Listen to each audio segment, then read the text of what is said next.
as well as requirements for the qualifiers or what happened or technicalities about the scores, just feel free to throw in your questions on the chat, and we will make sure to reply to you as fast as possible. So, Trouffman, can you tell us quickly, just recap, what is the MOA about? So basically, the MOA is the Master Overclocking Arena. That's the biggest worldwide competition that is actually making the qualifier online, and the final is live, so everyone have to meet for the final. And that is been going for 7 years so far. Yeah, that's true. Yeah, it's been quite a while. MSI have been pushing so hard to do that. So the MOA is the own MSI overclocking competitions. So far, there was been qualification around APAC, EMEA, and America. So that's pretty much like all around the world. And we are today discussing, as you say, the APAC final, as the APAC qualifiers, as well as the worldwide qualifiers. Yeah. So APAC, it stands for the Asia and Pacific region. So this is whole of Southeast Asia, as well as Australia, New Zealand, and all those countries that are a lot more south.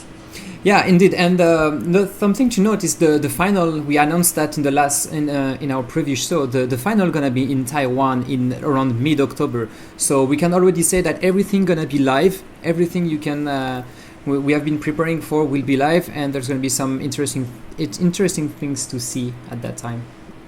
That's correct. So let's watch quickly the MOA trailer before we get back into the crispy details of the APAC qualifiers.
All right, welcome back. So who is MSI first? Before we start talking about MOA, we should probably introduce who MSI is. So MSI is a computer company. Those guys are doing motherboards, graphics cards, all the components basically that you need for actually like for a good gaming for any type of PC, right? Exactly, right.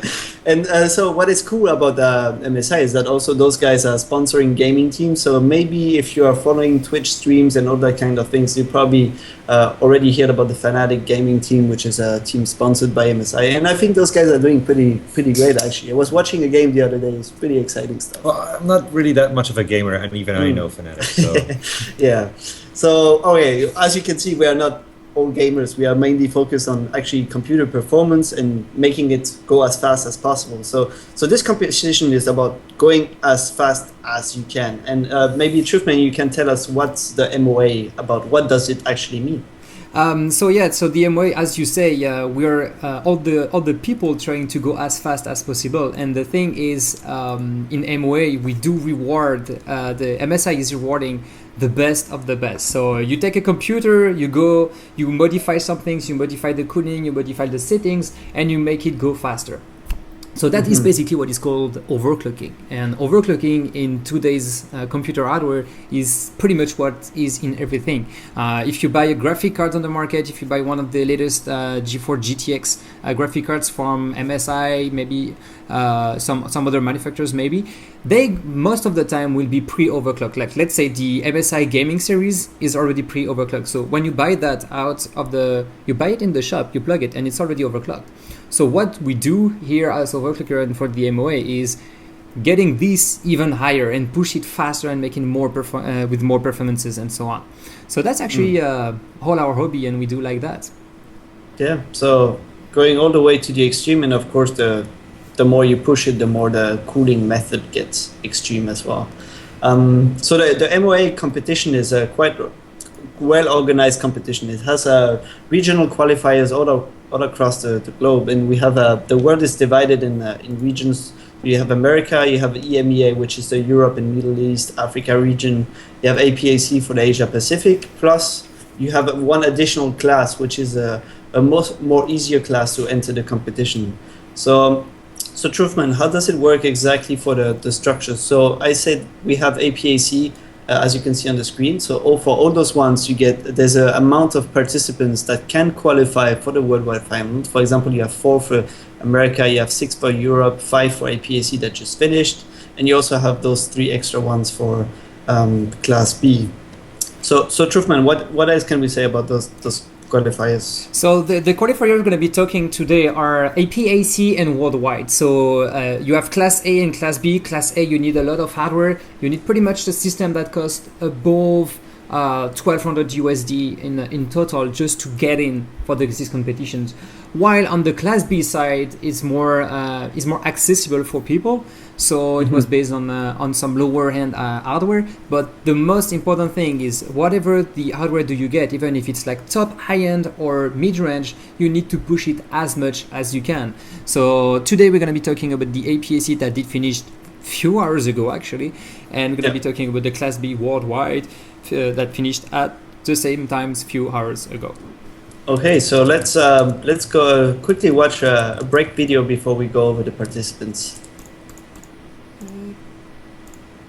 Oops. Here you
Okay, welcome back. So let's have a look at the participants for the APAC qualifier. So like I said, the APAC region englobes the whole Asia Pacific region, so Southeast Asia as well as Australia, New Zealand, all those countries a lot more south. So if you look at it, for this qualifier, we had 12 participants.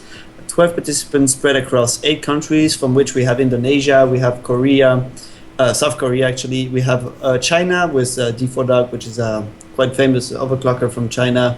We have, of course, Australia, of course, New Zealand. We have our friends from Japan that are there as well, and actually, I think that's all the countries that are right there. It's so surprising to see the lineup actually. If we highlight the number 1 in the APAC qualifier, Rodi from Indonesia is a new name. Yeah, that's true. We are starting to see new faces in those rankings, and it probably has something to do with the fact that Lucky Noob, so Alpha Jonathan, which is working at Jagat Review in Indonesia, is pushing really hard in this country to get rookies and novices to step up their game and move into the extreme, and to enter a competition like this and actually to make it to the top 1, you're fully extreme overclocker. You can say, if you can qualify to MOA, actually, you can say that you're actually really good yourself, right? It's amazing already, because in Class A, the hardware requirements are pretty high end as well. So you need to have a lot of skill and also the set of components to compete there. Yeah, that's true. So Trouffman, in terms of hardware requirement, what do we have exactly for Class A? So for Class A, it was mainly using a Z97 mainboard.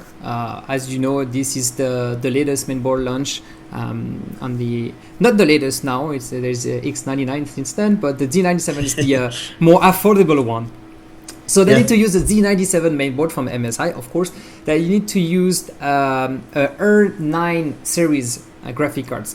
And if you look at the graphic cards available on the market, to have this, you need a 290X Lightning card. So you need a Lightning card to compete in this Class A, to actually expect to have some good outcome of it. Overall, you need to use one CPU available in the market. So the biggest requirement where you need to use one CPU, Z97 mainboard, and R9 graphic cards for it. Otherwise, you can use any PC you want. You can use any hardware, any memory you want, any SSD you want. So that was about that for the hardware. I do like the way that there's some new faces in this ranking, actually. So talking about faces, you made a few interviews actually before those qualifiers ended, and you did one with Bob Enz, which is Bob Enz, depending from how you pronounce it, which is an overclocker from New Zealand that resides in Australia, if I'm not mistaken. And so he qualified for the APAC. So let's hear what he had to say before that ended. Just for a reminder, this video interview was made yesterday. So yesterday there was only 6 people submitting. So we have like double the amount now at the end of these competitions. So keep in mind that all the questions on where it was first in the ranking. So that's how it goes for this interview. We catch you back after. Hi everyone, I'm Trouffman from OverClocking-TV, and we're right now with Bob Enz from New Zealand or Australia. Actually, it's depending where you live. Hi, Peter. How are you? Yeah, hi. Very good, Trouffman. Very good, thank you. Can you introduce yourself and let us know a bit more about you? Where do you live right now, in New Zealand or Australia? Well, these days I live in Australia, in Adelaide. I'm a New Zealander by birth, but I've lived in Australia and Malaysia. In fact, I haven't lived in New Zealand now for about 15 years. That's fun. You're competing in MOA in Class A APAC, so that's the Asia Pacific division. You're actually first on this. So we are doing this interview like one day before the end of the qualifications. That's almost sure that you're gonna get qualified. But why did you compete in Class A this year in MOA? Well, actually, looking at Class B, I'm glad I did compete in Class A just quietly. Class B looks very, very tough. For me, look, I actually tried to compete in MOA last year, and I killed quite a bit of good hardware. And I'm pretty sure I would have got through last year, all things going well. But I cried after I killed my last Lightning, and then gave up. But this year I've had a much better run, so I'd really like to take part if I can. Sweet. What do you think about the requirement needed for Class A? You need the D97, you need one CPU, you need the 290X. Actually, you need the 290X Lightning to compete. So what do you think about this hardware thing?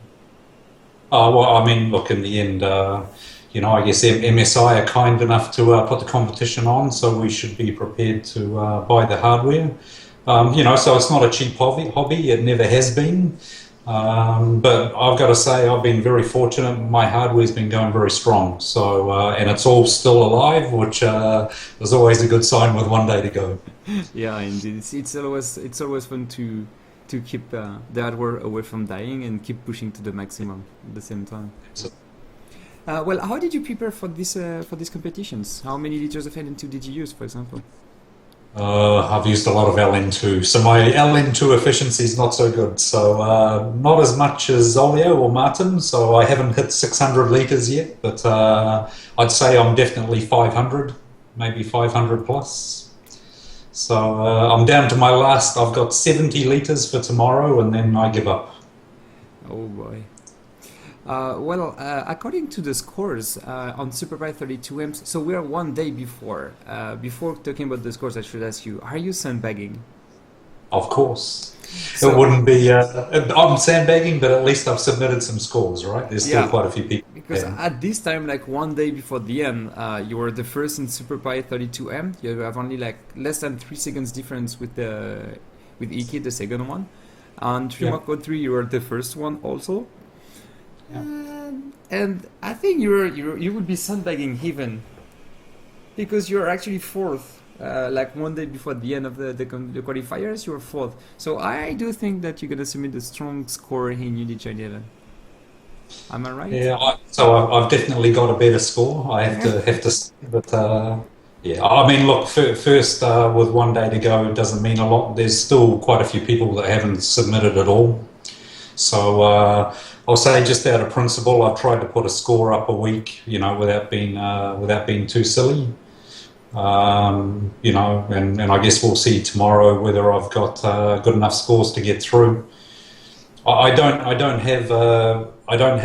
good CPU, but I don't have a great CPU. I've got a good graphics card, but it's not a great graphics card. But hopefully my efficiency is good enough to get me there. I see. What do you expect in terms of ranking? Like, do you think you're gonna be qualified? It's almost sure, unless there is a lot of people sandbagging very high scores. Yeah, I certainly hope I can qualify. I think I should have enough to qualify. I'd be quite happy if I could. Like I say, for me, I don't have a 6.5 or 6.6 CPU, which for Super Pi and for O3 in particular are important. So if I can get third, I'd be pretty happy with that, to be honest, because I know there's some much stronger CPUs out there. So, but we'll see. So you did talk with a lot of the other overclockers, and some of them told you like, oh no, I'm just gonna submit all my scores at the end, or I'm not entering until the last few hours. It's funny, like Vivi said, with 1 week to go, everyone goes quiet. So everyone's gone underground, nobody's talking to anyone. So no, but I mean, of course, the bot's a good source of information if you want to see what hardware people have, right? So yeah, that's true. Yeah, so yeah. Well, I think that's gonna be okay for this interview. Thank you for your time. I do hope to see you in Taipei, Taiwan in mid-October for the final. That would be a nice thing. Thanks for your time, and keep pushing it. Yeah, I will. Thanks very much. Hopefully we'll see you there. Sure.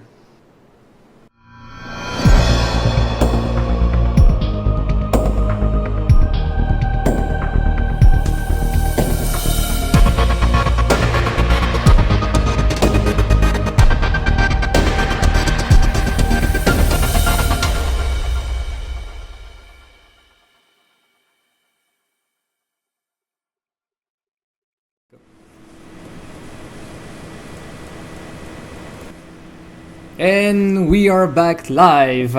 So guys, as we see, Bob Enz was actually quite confident he was making it to the final, but in fact the ranking did change in the last few hours. Yes, indeed, there was quite a bit of sandbagging, as we call it, and I think Alba taught his disciples very well about that. For if you don't know what sandbagging is, it's a technique, I would call it, completely part of online overclocking, where you actually keep the scores for yourself and you upload them as late as possible, if possibly not too late if there's a problem. But a lot of people call it a strategy, but I don't think really it's a strategy, because it doesn't affect anyone else's seems we lost the connection with them. So as they were saying, I have a special picture for that when we lose them. That's gonna be quite funny. And they are gone. So, you're back. You're back. Good. Okay. Had a little cut. Switch back the camera and you can go live again. Okay. So yeah. So we were saying sandbagging is not a technique, right? It's some people call it a strategy, but it's not a strategy. I don't think it's a strategy because it doesn't affect anyone else's behavior. If you apply a strategy, you can, for example, you would be able to discourage someone from continued benching. If you would put up big results in the very beginning, other people would maybe not try to participate. But in this case, you're not affecting anyone's behavior. You're just holding back your own scores. And actually, if there's a problem with your score, that might be actually playing back against you because no one checks your score until the last minute. And then, well, it's too late to resubmit or maybe to rebench, or maybe you had a backup, maybe you didn't have, maybe it's something, I don't know, something. There's a couple of scenarios, like sometimes, and that's what we've seen in the previous MOAs as well. There's a verification issue. There's an issue with some of you're not running the default benchmark settings. Some people just submit too late. They wait too long before they actually submit the results. Some people get out for a beer and forget to submit. Yeah, exactly. So, I mean, it's not always a good idea to sandbag. For sure. So like I said, there were in total in the end 12 people entered the competition, and so the top finish of people that actually qualified according to the rankings right now, we have to say that MSI hasn't officially announced the qualified people for the MOA finals in Taiwan. So this means that those rankings right now as served as is to you, and we have no confirmation yet of if they are like completely final. But so we have Rodi from Indonesia, we have Ose Winforce from South Korea, D4Dog from China, Royal Flush from Indonesia. So here we have to say there's a rule that states that it can be only one person per country qualifying. So MSI is selecting the best overclocker per country per class. So in that case, Rodi will qualify, and sadly Royal Flush would have to stay home and watch the live stream, I suppose. Or maybe come as a press, who knows. There's Bob Enz from New Zealand and Sniper Oz from Australia that are qualified as well, according to those rankings. So for this APAC qualifier, exactly the same as for the other qualifiers, we had three benchmarks, right? Yeah. So we had SuperPi 32M, we had 3 Marco 3, correct, and we had also Unigen Heaven. So those are completely different styles of benchmark. SuperPi is CPU only, and it's a benchmark that is not necessarily using something like multi-threading and anything like that. So it's a single-threaded 2D benchmark, which is slightly biased by memory performance. So you need a very high CPU clock, and then two also very well tuned. Seems that we lost them again. I will continue explaining. So SuperPi is mainly a benchmark used for single channel things. When you use SuperPi, the most impact is from the raw megahertz. So let's say that you need to push your CPU as much as you can. So you're gonna score much more by pushing your CPU from 5 GHz to 6 GHz than just pushing the memory a little bit. It's a matter of compromise also, but it's very CPU dependent. I think that they are back, and you guys can switch on talking about the scores.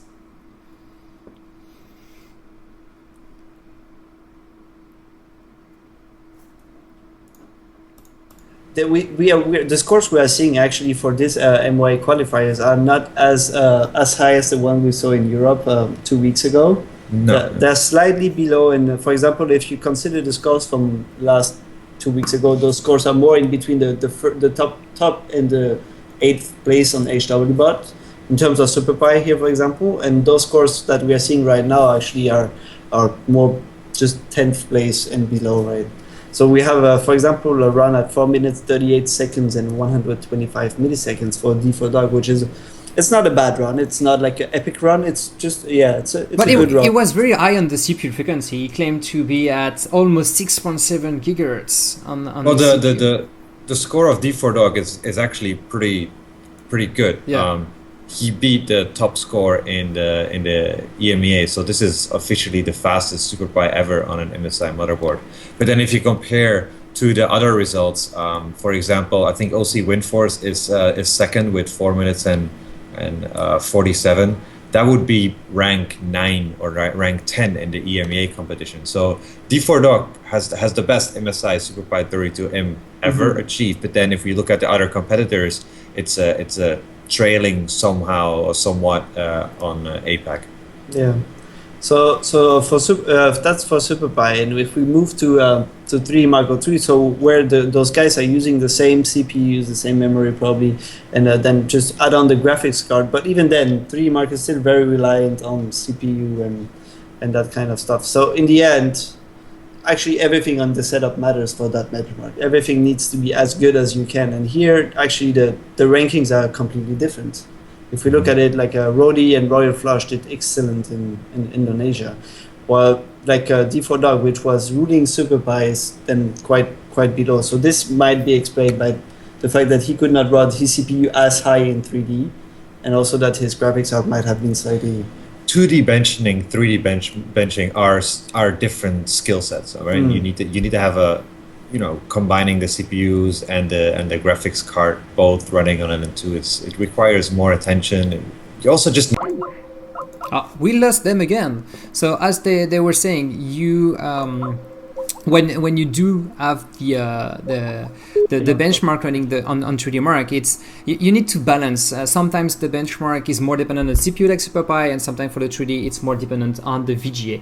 As we can see here on the screenshot, his CPU was at 6.2 gigahertz. That's to compare with D4 Dog in SuperPi that was running at 6.7 gigahertz. So you cannot run at the same frequency and same level. The load on the computers, like the demand, the computing demand on the computer, are not exactly the same. Also, if we look at the graphic card, as I was saying, they're using the 290X Lightning from MSI. This card was running at 1550 megahertz for the GPU, so that's the calculation core for the graphic cards, and 1725 for the memory. I think that we got you back, guys. Yeah, we're back. We had some slight connection issues, but I think it should be resolved with the switching to 3G. Hopefully it will be better. So Trouffman, we had a cut. Can you quickly just? So yeah, I was talking about Roddy's score. I was talking about Roddy's score that did finish first on the 3D Mark 03 scene. If we look at the scores back on the 3D Mark 03, that was Roddy and Royal Flush from Indonesia. That was actually quite interesting to see them in the top spot for 3D Mark 03. Bob Enz, as you saw in the interview just before we start talking about this, Bob Enz was very confident that he could keep stay in the top 3 at least. That's the case in 3D Mark 03. He stay in the top 3, and then our friends OC Winforce from Korea, that is actually not doing bad at all. Yes, indeed. So moving on to the next benchmark, which is Heaven. So Unigen Heaven Direct X. So this benchmark is like seriously 3D benchmark kind of thing. So here your CPU, okay, it does impact, but not as much as it does, for example, on 3D Mark, right? And as we can see again here, the rankings are also quite different as well. So in the Indonesian guys, for example, that were really strong on 3D Mark 03 are here back down to the 4th and 5th place, while the South Korean OC Winforce took on the first spot, followed by Snapeos from Australia and Bob Enz from New Zealand. So of course, and again, D4 Dog as well, that shows really how the different impact that CPU does in graphics card on that benchmark score. Yeah, and we can see again that the results in the APAC qualifier are slightly below the top scores in the EMEA competition. Remember, in the EMEA competition, we had several people breaking the record during the competition, right? It is so true, they are up at 5,800 points, whereas OC Winforce, the winner in the APAC Heaven stage, is slightly below 5,600. So yeah, I suppose that the quality of the scores in APAC are a little bit lower than what we see in the EMEA. Mm-hmm. That doesn't mean that the overclocker's skill is lower, though. It just means that maybe they haven't been as much hardware as the EMEA guys did. It's possible, yeah. And also maybe the EMEA guys, maybe those guys came to Computex, they had access to more board or more things here in Taipei when they visited the HQs. Probably you never know. They can also go to Guanghua here and try a lot more boards and cards and things like that. So it's true, it's very different, and also probably the budget plays as well. Like we can say that in some of the Asian countries, of course, the revenue is not as high. And buying a card that is over 600 US, or in a whole setup that in total is like way over 1,200 US, it's quite a budget. And then, well, of course, you're not going to buy three of the same cards if you cannot, right? The competition in any case was very tight in the APAC, so it's not necessarily easier to compete. Yeah, that's true. So now that we've talked about Class A, there's also the Class B, but what I suggest that we take a quick break and we will be back after that.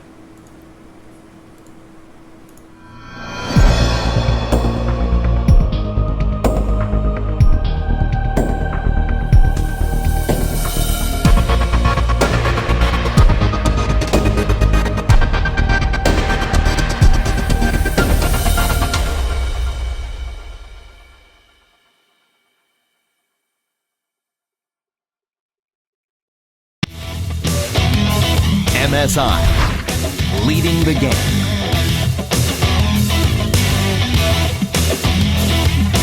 No one gets left behind! MSI not only provides gamers the ultimate gaming gear, but also fulfills the passion to achieve their ultimate ambitions. In 2009, MSI initiated the Top Player, Top Choice sponsorship program and has now sponsored more than 10 highly recognized professional esports teams worldwide. MSI Beat It is a world-famous gaming tournament for gamers to polish their gaming skills and let them stand out on the global stage. With the spirit of Dragon Army, MSI ensures that gamers not only have the best, but the future of gaming in the palm of their hands. Gaming Motherboard. Gaming Notebook.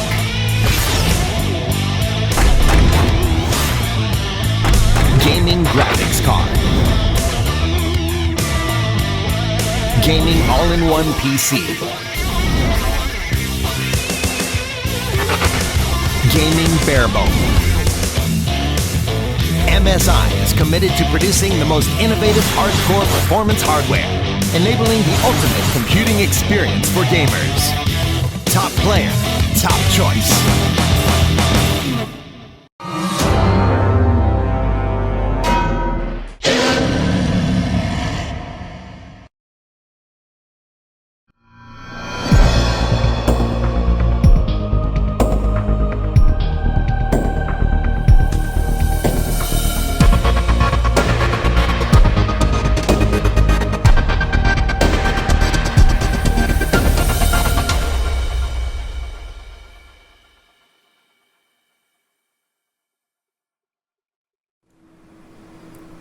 All right, welcome back. So now let's go over the Class B qualifier and how this ended. So the Class B is a qualifier that actually started way back. It started at the beginning of MOA.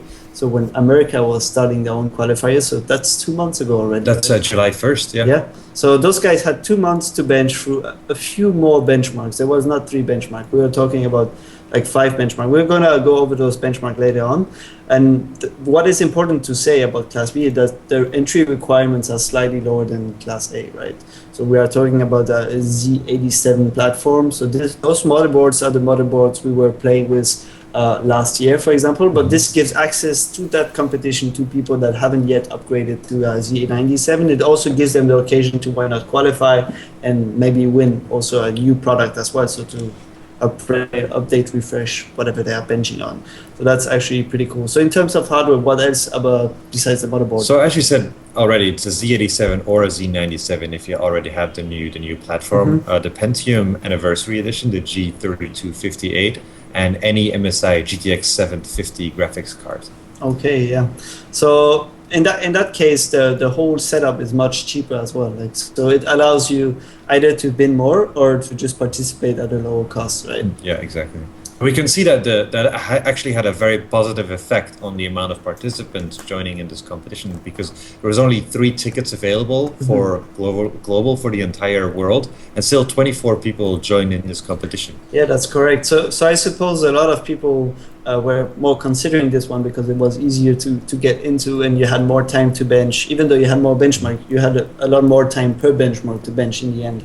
So in terms of benchmark, 5 benchmark, the first one was SuperPi 32M. We also had Cinebench R15, 3 Mark 03, so exactly the same that we had in Class A. We also had XTU, which is Intel benchmark, multi-core, multi-thread benchmark, and we had also the last one, which I'm not mistaken, is 3 Mark Firestrike. So this one is also a bit more. It's completely graphics dependent. Oh yeah, I mean with the GTX 750, that card is a middle-end graphics card. So a benchmark like 3D Mark Firestrike is completely dependent on the graphics performance. And the skill set to enter that benchmark, is it a bit higher than the other benchmarks? Because if we look at the ranking, only 10 people out of 24 actually tried it. So how Class B worked is that everyone started on July 1st, and then I think 2 weeks before the end of the competition, 2 benchmark stages closed, and then a couple days later 2 more closed, and then only Firestrike was at the very end. So the last the last state was only important for those people that were still competing for those top 3 seats, which makes sense that there's only 10 people competing, because then anyone else, there's no point anymore. There's no point in competing anymore. No. All right, so that's actually quite interesting, because in this case it does impact the sandbagging thing that we had, for example, on the other Class A competitions, for example, because here, since like you said, there were some deadlines over time where people had to submit before they could keep on going the competition. So, for example, SuperPie and Cinebench were ending on August 15, but XTU and 3D Mark ending on August 23rd, and 3D Mark Firestrike, and that just finished actually tonight, Europe time. So this is actually quite interesting, the way this competition run. And what do you think overall as an overall ranking, just looking at the few names that we have here? Well, if you follow the Class B during over the course of the 2 months, you could actually see that the competition was quite intense and was quite close. I mean, the final ranking doesn't tell you the entire story of the competition, and we could see, for example, Mitchell 90 from Switzerland was up there for a very long time. Also, Madro from France was very close as well. Hero came in on the very first, after the very first elimination. He had the top score in, I think it was Cinebench, but then didn't submit for the other benchmark. So actually, this competition was probably one of the more exciting ones to follow. The EMA Class A was very exciting to follow because of all the big scores, top scores. The records, yeah. But I think in terms of competition, people trying to get that top 3 score, trying to out edge each other, the Class B was a lot better. You can for example look at the Cinebench or the XTU, how close the scores are. Yeah, if you look at Cinebench, for example, there's some of the scores are nearly the same. Like you have 2 people that have 470, so exactly the same score. Like some guys here, there's like just 1 point in between, 2 points max. Well, the top 7 are within 10 points in Cinebench. So it's a very packed ranking, yes. And I think the same goes for 4th stage, XTU, where if we look at it very closely, top 8 is within 10 points as well. Yeah, actually, even top 6 is within 5 points. Yeah. So that's amazing. I mean, if number 5, which is Little Boy from Korea, has 6 points more, jumps to 1st place, he would actually gain 12 points in the overall ranking, and 12 points. So that would be sufficient to actually go up from 3rd to 2nd place, or even to back up to 1st place, all the way up, right? Yeah. And if we look actually at the points on the actual rankings, there's not that much difference between the guys that are in the top 4, right? It's like really, really packed.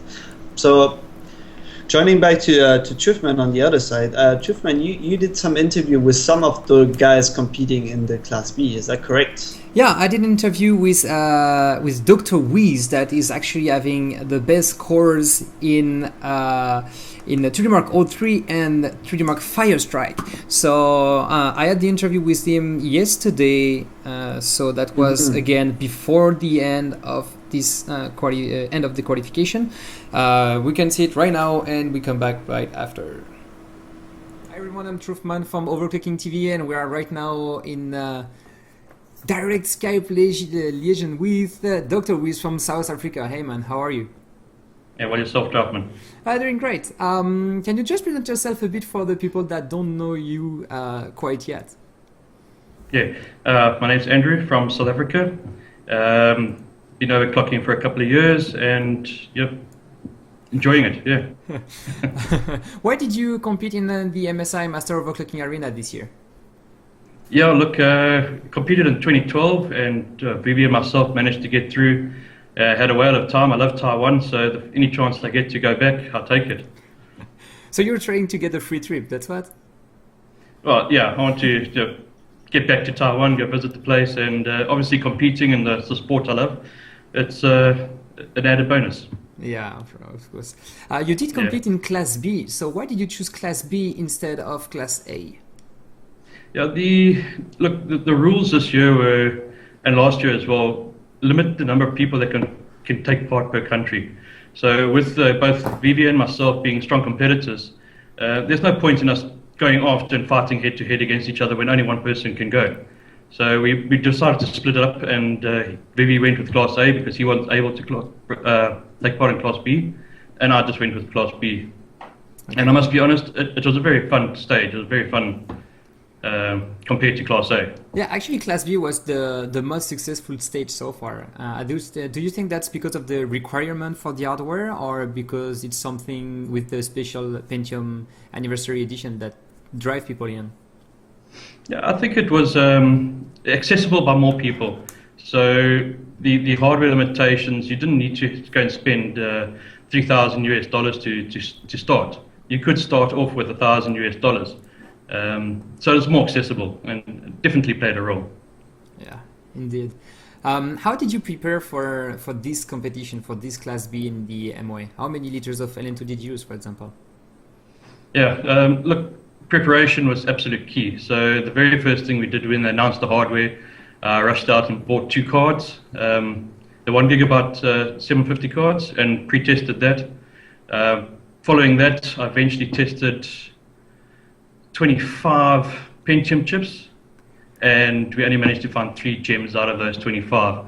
As far as LN2 is concerned, it was upwards in about 100 kgs of LN2.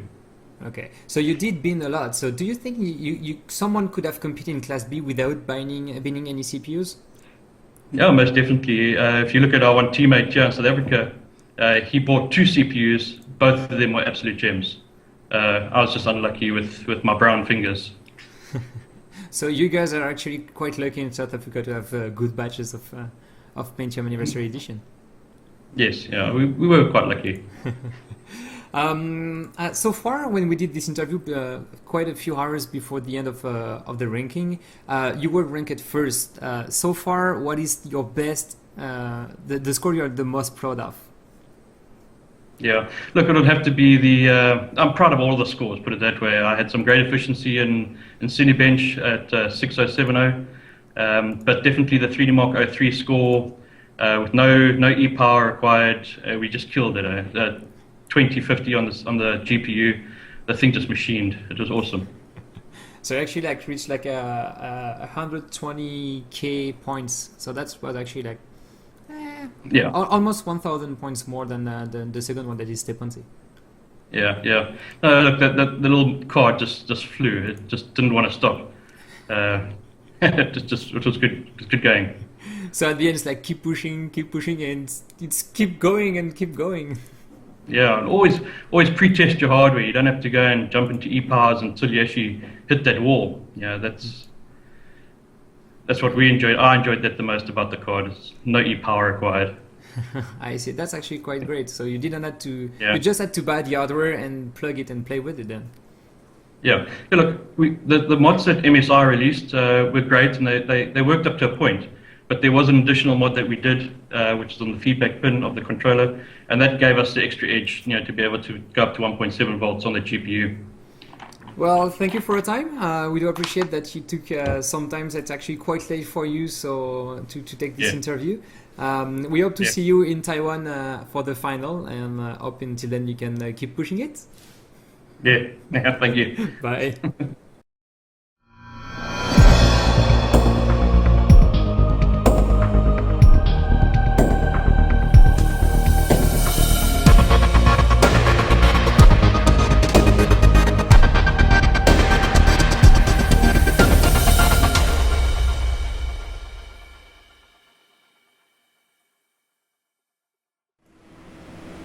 All right, welcome back, and that was a very informative and interesting interview with Dr. Whiz, which ended up first of the Class B qualifier. Sorry.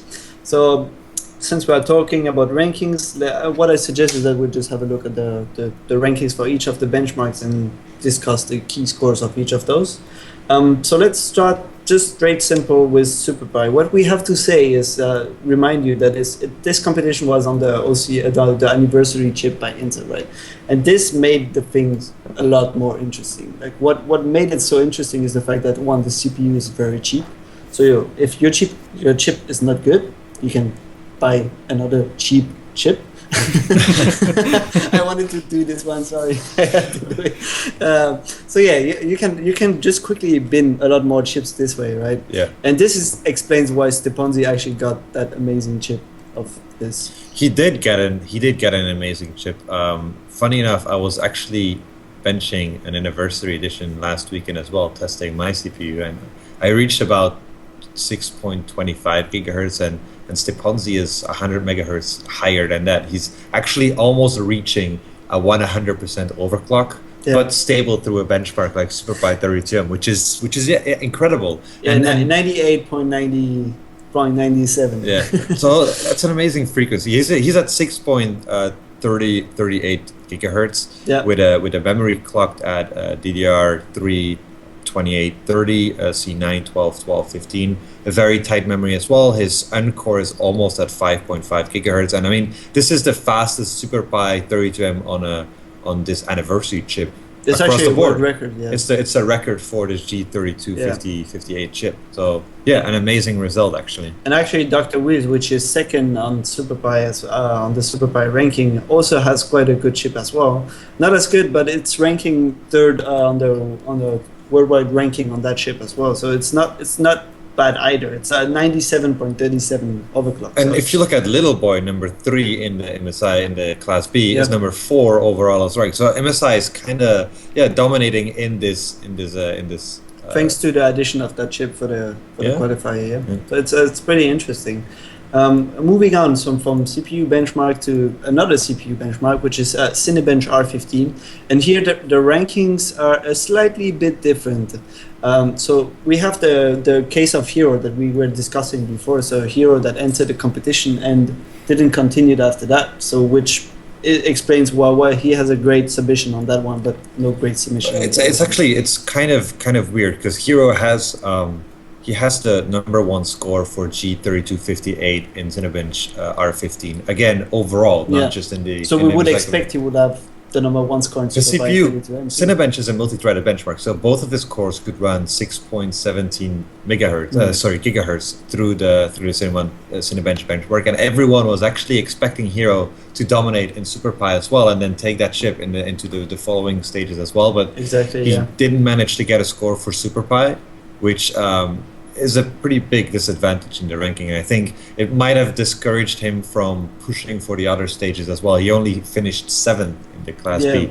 Well, if he would have ranked in the top 3, for example, of SuperPi, he would have gotten like at least 15 or more points, and that would have been like actually pushing him from the 7th place he is right now to something up in the top 3. Fourth place. Yeah. So it would have made quite a big difference. So it's quite a pity actually, but that's how the competition goes. That's how the competition goes, and we don't know what exactly happened because we didn't ask, we didn't get in touch with Hero. But so I mean, maybe he killed his CPU, maybe he didn't have any time, maybe he ran out of LN2. There's plenty of reasons why someone could not make it in a certain stage. And I remember actually on August 15 when the SuperPi and Cinebench round closes, and everyone was like waiting, and there was no score coming. Everyone was, where's Hero's score? Well, there's no score. No score coming, no. So so that was for Cinebench. I think there's not much else to say besides all the scores are really packed again. So Dr. Wee is also in the top, Little Boy as well. Stepanzi is slightly lower, but that's because we have like the multi-threading thing made a difference here. Now, if we move on to 3 Marco 3, which was a benchmark also using the Class A, and here the things are quite similar as well, and this is due to the fact that, yes, of course, that benchmark is very, very CPU bound as well. 3 Marco 3 was the first stage where we could see the participants compete on 3D overclocking, and we expected it to be quite different to the previous stages, and that's what we see as well. I mean, there's only 13 participants here. The scores are also a little bit more stretched. They're not really that close. Only Dr. Wies and Stepanzi are actually very close, only within 1,000 points. But then if we look at 7th place, for example, they're already 13,000 points behind. Exactly. It's pretty noteworthy here again that both of the top scores of the number 2 are in fact top 2 in their specific ranking as well, and both Dr. Wies and Stepanzi managed to score a GPU clock over 2 gigahertz core frequency, which is amazing for such a really tiny card. Well, it's pretty good, and this 2 gigahertz frequency gave a big advantage for if you can run that, it gives you a big advantage for Firestruck, which is a benchmark that came on the 5th stage, I would say. So yeah, very interesting scores. This also gives us the occasion to see materials from France popping up in the rankings. So it's actually quite a good news for the French Are you community. being a that has little bit support. patriotic here? Oh, well, you know, of course I have to be a little bit, right? My accent is not just there for looking nice and sounding nice. All right. So moving on from that benchmark, let's have a look at XTU. So here we have no more 3D again. We are only CPU and multi-core multi-thread. So very similar, I would say, to Cinebench in the end. Yeah, and that's exactly. And the rankings are actually quite different again. Well, yeah, you have Which is B-Boy Jez from Indonesia all of a sudden jumping up in the XTU ranking. How is that? Well, he must have a very good CPU. Like XTU is a combination between. It's almost a combination between SuperPi and Cinebench, where you need to have the multi-threaded frequency of Cinebench. Good memory. And then very good memory as well. And I think I read on Facebook somewhere that he killed one of his really good chips, because he can run 6.16, which is almost the same frequency like Hero could run in his Cinebench R15 score. So again, the CPUs were clocking very close, and then it depends on how long you can keep your CPU alive and how many benchmarks you can complete at which performance result you can get from it. Yeah, because if you compete in a competition like this and you do run after run after run, there's a possibility of your chip of decaying slightly bit, or like the performance over time going down, because you're getting so much brute force into your chip to get all those points you want. You need to find a balance between pushing for the absolute best score you can achieve from your system, which takes hours and hours. I mean, some people spend a couple of days benching the same benchmark to just get a couple of points higher. And also, of course, keeping that CPU alive for the other stages. Yeah, because if it dies and it was really good, then, well, you probably would have preferred to have a slightly under performance in one benchmark, but just keeping that chip for the whole way. So in that case of XTU, Dr. Whiz again, ranking pretty high as well. Like Hero is here as well. Bullshooter for Germany is actually performing pretty well. So I guess he has excellent memory here. Which is probably what made the or a difference. very good CPU. We didn't see him in the other rounds up. No, not that high, much. so Yeah, exactly. So I'm just looking quickly at his scores. It's also a 6.1 gigahertz CPU. Yeah. Well, I guess to enter in the top 10 of that class B, you have to. You know, and if you look at the percentage overclock again, this is still over 90% overclock. And XTU, the XTU benchmark is based on a Prime 95 benchmark. So that means that these CPUs overclock 90% with both their cores enabled with high-speed memory through Prime 95 for, agreed, a very short period of time. 30, 40 seconds. But still, the load is very, very high. And if you can achieve a 90% overclock on a load that is that heavy, that's amazing. It's a good sign that your system is also pretty stable as well. Like it's quite encouraging for the rest. So moving away now from CPU-bound benchmarks, and we are just looking at Firestrike. 3D Mark Firestrike, not Extreme, so yeah.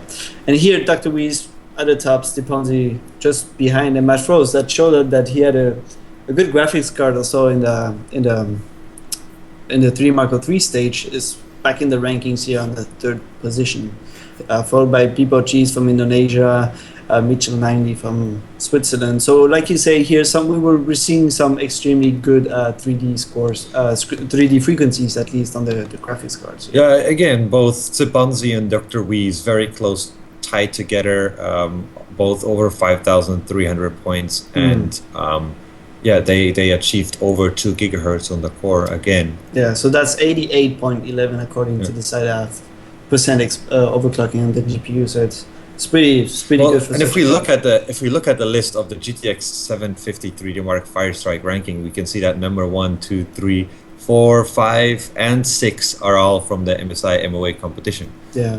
So again, MSI domination in those rankings. It was a good choice to actually pick that card in the end, because it secures quite a good leadership on the rankings for this specific card. And it's also the most affordable mainstream card. Yeah, so it's a good thing to encourage people to probably buy that card, because this is obviously a very good card for overclocking, which you would have probably a lot of fun overclocking with. So that's for the ranking in the end. Like we said, it all ended up being very tightly packed together, and Dr. Whiz led the ranking. Stunzi 2nd, B-Boy G 3rd. What we have to say about Class B before we actually switch to the next interview? There's only 3 people that are going to go to Taiwan. again, those rankings haven't not been yet officially confirmed by MSI, so we are not 100% sure those guys are the ones that are going to go to Taipei, but there's a very good chance. There are preliminary, but I don't see that many comments in the forum, and I would assume that if some scores are not exactly correct in terms of verification, there would be a lot more noise in the forum. So yeah, we would have had already some people talking about it and things like that, right? Okay, so Trouffman, you did an interview with one of the strong player of this round, of this Class B qualifier, which was Stunzi. Is that correct? Yes, indeed. I did interview Stunzi yesterday evening, so less than 24 hours before the end of these qualifications. So let's have a look at it right now. I'm Trouffman from OverClocking-TV, and right now we are with Stunzi from the US. Hey man, how are you? What's going on? You are competing today in the MSI MOA in Class B, but first of all, do present yourself, where you come from, and what are you doing in the overclocking community?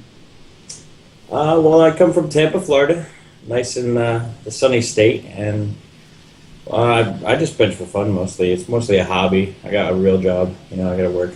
You have to make some money at some point. Well, I got to pay for my hardware somehow, Well, as I say, you did compete in the Class B in the MOA, so that was the worldwide qualification. Why did you choose to compete in MOA, and why did you choose to compete in Class B? Well, MOA seems to have pretty much the best competitions, so it's kind of like one of those things where they usually have all the top guys down in the finals. So it's kind of one of those things where, I don't know, I had to do it this year. Time to do some good comps. Wanted to give it a try? Yeah, I wanted to give it a try. I kind of went in all in on worldwide. I was originally going to do American qualifiers, but I found that good Pentium chip, and it kind of killed it for me. So, I don't know. It would have been probably a little bit, I wouldn't say easier, but a little bit less difficult than the worldwide qualifier. It seemed like there was a lot more people in the worldwide qualifier than in the American one. Yeah, you did. How did you prepare? How many liter of LN2 did you use? How many CPU did you kill? Let's see. Well, I killed my good chip, my good 32M chip. That was pretty harsh going down. I think I killed 2 memory modules, 3 boards. Probably went through 1, 2, 3, 4, 5, 6, 7, 8. Probably good 400 or 500 liters of liquid nitrogen. Yeah, not bad. Not bad. Yeah, it was pretty fun. I mean, I had the most fun with the graphic cards. They were. I was really surprised how well they clocked, especially hitting that magic 2000 number. It was like, oh man, yeah. It's just wish that I had my CPU for those ones. That's what kind of killed it for me. Kind of made it a little bit more difficult, so I had to buy a couple more CPUs. Only had about 14 this time, so. Yeah, well, I see. What did you think about the way that some benchmark did close before the end? Like you had 2 benchmark closing like middle of the qualification, then 2 weeks after 2 other benchmark, and one benchmark left for the end. Well, it made it a little bit interesting, but it was kind of like when, the first 2, I was down to the last 5 minutes when I posted my score, and I was nervous. You never know what people have at the last part. And I really needed that 32M because I knew my Cinebench was going to be rough. Because obviously my really good CPU died pretty much right after that one Cinebench run, so I couldn't push it anymore. So I liked 03 closing the way it did because it kind of let you know what is going to be involved for a fire strike, but it did kind of make it a little bit boring at the end. Because right now there's 2 scores up, and I don't know, Whiz and I have the best cards, so. Yeah, so far we're 24 hours before the end of the competition, so we did this interview the day before, so it's on Saturday. And talking about the scores, were you planning to sandbag? Well, the thing is, you can't really sandbag on the last fire strike. You can, but the thing is, it's kind of... Whiz and I had pretty much the top scores in 03, and I don't think anybody was really close to even our clocks, so... It kind of that kind of, I wouldn't say it kind of ended it because you never know who's popping up with something, but it makes it pretty good for us, I guess.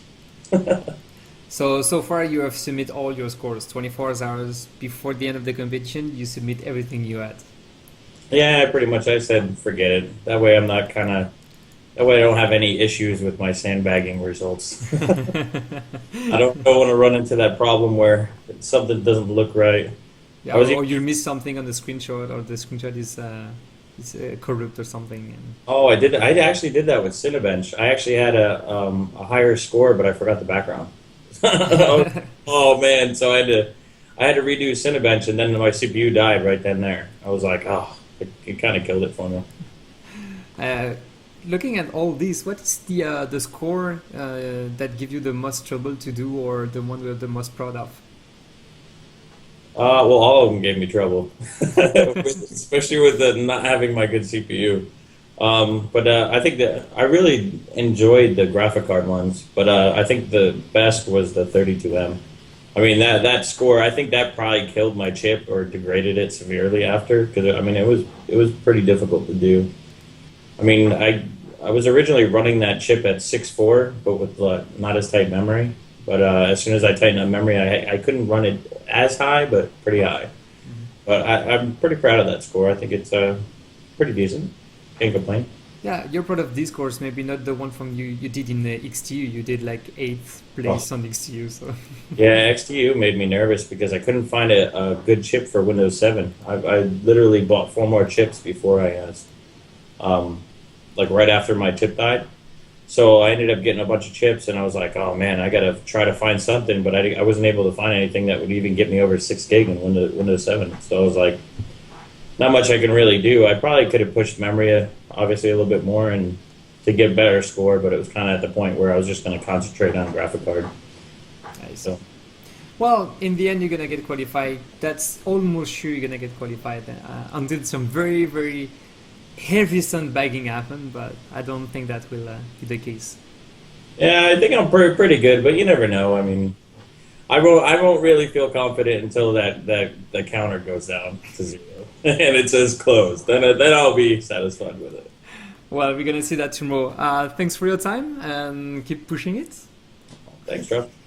Bye. Bye.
And we are back, and now it's time for bi-weekly giveaways. So this for this episode, we actually give away some pretty cool stuff. But before we tell you what we are giving away, let's announce the winner of the previous giveaway, which was for a Z97M motherboard by MSI. So this is a micro ATX motherboard. And so we did the draw. There was over 1,000 plus entries, like quite a few people. And the winner is Zach Crook. So congratulations, Zach, you won a motherboard. Yeah. So we'll take contact with you shortly. You will get an email. So check your inbox, and yeah, we will send that to you very swiftly. Actually, I have the board right there next to me, so I could show it to you if I had a longer cable. Before we switch to the giveaway of this week, I want to highlight that we did have one of the giveaway winner from one of our previous week that did receive his a new system. So Timothy, can you tell us a bit more about this story? Oh yeah, so every time we send a giveaway, we of course ask to the person, hey, if you don't mind, could you just take a picture of either yourself or of the product inside your system, because some of the guys actually have some cool modded systems, so it's always some nice pictures, you know, to share and see how they use the giveaway. So this guy Antonio took a picture of himself in front of in his living room, I suppose, with the motherboard in his hands and the OCTV Facebook page in the background. So thank you very much, Antonio. That's a really cool picture, and this is exactly what we like to see. So congratulations to all of you guys that won something in those giveaways, and hopefully, Antonio, you're gonna love your product. Now let's move to the serious matters. Giveaway of this week. Is the question to win this week's giveaway is how many people participated in the Class A APAC qualifiers. So I'm not talking about Class A in total, Class A APAC, right? So to end, what we have to win is the best prize I think we had so far, right, Trouffman? Yeah, it's one of the best prize along with the gaming board. I really like the D97 M Power that you guys can win this week. Yeah, so that motherboard is I think it's my favorite motherboard in terms of color scheme design. I like the M draw on the cooler on the chipset cooler, so that's a really great board. So I hope you guys will be many to enter the giveaway. Don't forget, it works exactly the same than the previous giveaways. So invite your friends to enter the contest as well. For every single of your friends entering, you get an additional entry to the contest, which increases the pool of results for yourself and more chances to win something. So this is definitely something you have to do. So to win, you have to go on our Facebook page, so facebook.com/overclocking-TV, and there down you have a button on the sidebar on the left which says MSI Road to MOA giveaway number 4. You click on there, and then you just have to fill the form that is going to be displayed with your name and all that stuff. Of course, you have to be a fan of the page first before you can enter the contest. This is how it works. So yeah, that's pretty much it. We also gonna have one more giveaway after that one, but this we will keep it for the next show. Timothy, when that's gonna be for this giveaway? I wanted to do one thing. The M Power that is to win today is the same series. That's the OC series that I used for the demo we did in the last show. That was the X Power. The X Power is like the top high end, but the M Power is the one just below it, and it's actually one of the most affordable and overclockable mainboard that you can get on this. Yeah, that was the board where you did the 4 gigahertz. How to get to 4 gigahertz the total, right? Easy. So let's take a quick break, and we come back to be sure that you're gonna stay tuned for the next show, because yes, we still have more shows coming.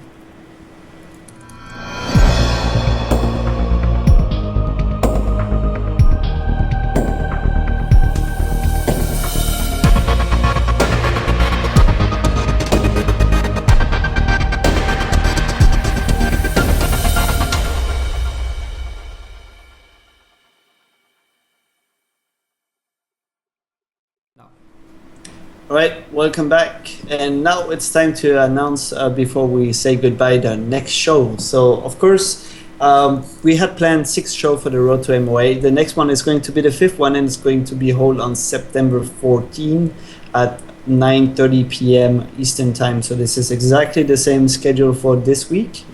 And so this is going to be 9:30 a.m. for the people that are in Taiwan or Hong Kong, so on the GMT +8 time zone.